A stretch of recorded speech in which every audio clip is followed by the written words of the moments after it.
احنا اتحركنا لمكان حلو جدا اللي هي بحيرات الملح اللي دايما تشوفها كده ايه، الناس بتطفو فوق الميه.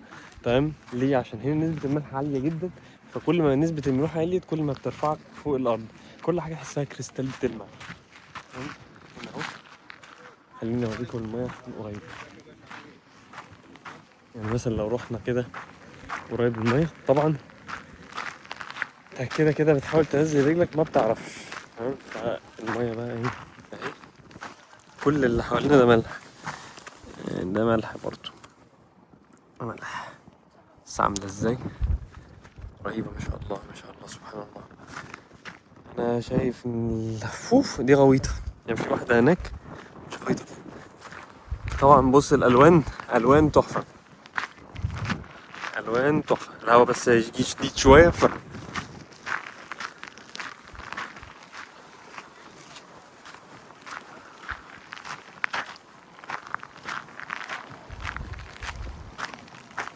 ننزل لكم اهي. اي ميه جميلة جدا. بس هننزل، هحاول اخد صور واحنا تحت. تمام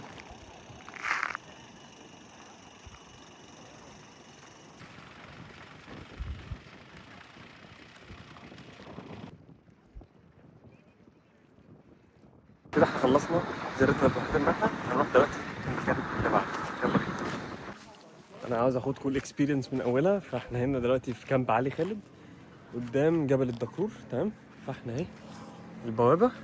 تمام تعالى ندخل مع بعض كده نشوف ايه. في عين ميه سخنة وعين ميه ساقعة عذبة من بطن الارض طالعة، طبعا دي اللي احنا بننزل فيها. فاحنا ايه تعالوا بقى ايه اوريكم المنظر ده عامل ازاي. هنا يبقى تحفة سام. فده الكامب اهو، كامب فيه قعدة حلوة جدا. هو اصلا اوتيل بس في نفس الوقت ايه بيستقبل ضيوف، في مكان تغيير وحاجات حلوة. في الناس دي اللي عين المياه السخنة، عمو روش او ما شاء الله عمو روش.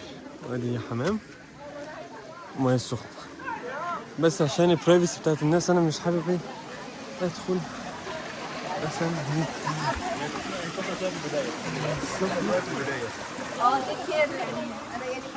واللي فوق هي المياه الساقعة.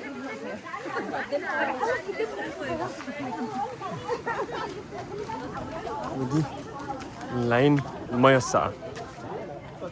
بس يبقى ننزلها بعد التانية. هنزل اقول لكم شباب احنا طالعين دلوقتي جبل الدكرور. هو مش عالي اصلا، احنا طلعنا نصه، فاضل حاجة بسيطة اهو. ماشي عشان نحضر الغروب، والفيو طبعا من ورانا جميل. الناس تعبانة متطلعش. احنا خلاص كده طلعنا لفوق.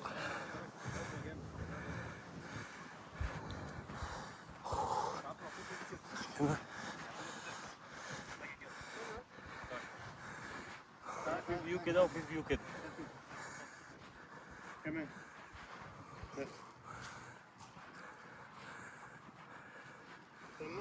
تحت ده ما يعرفوش ان هم قدامهم مشوار. بس هم واخدين زي تحت، خلي بالك انا مش عامل مشوار بس هيصوروا وابعتولي بقى.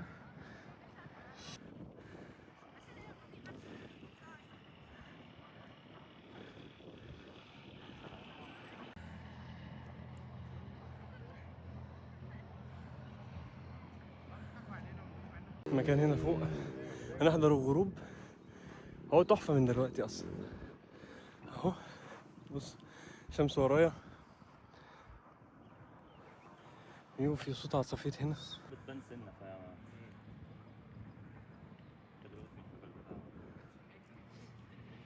دايما استنى معلش استنى عشان ده الكامب اللي احنا نزلنا فيه المياه السخنة، العين السخنة والعين الباردة. جميل. وصلت.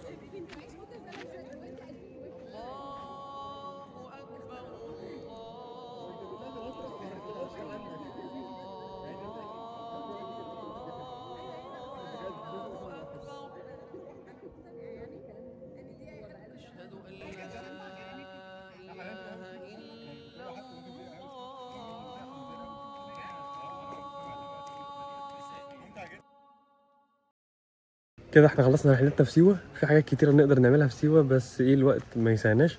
ان شاء الله لو عرفنا نعمل فيديوهات تانية ونيجي سيوه تاني هنيجي طبعا ونصور. خليكم منتظرين المكان اللي بعده.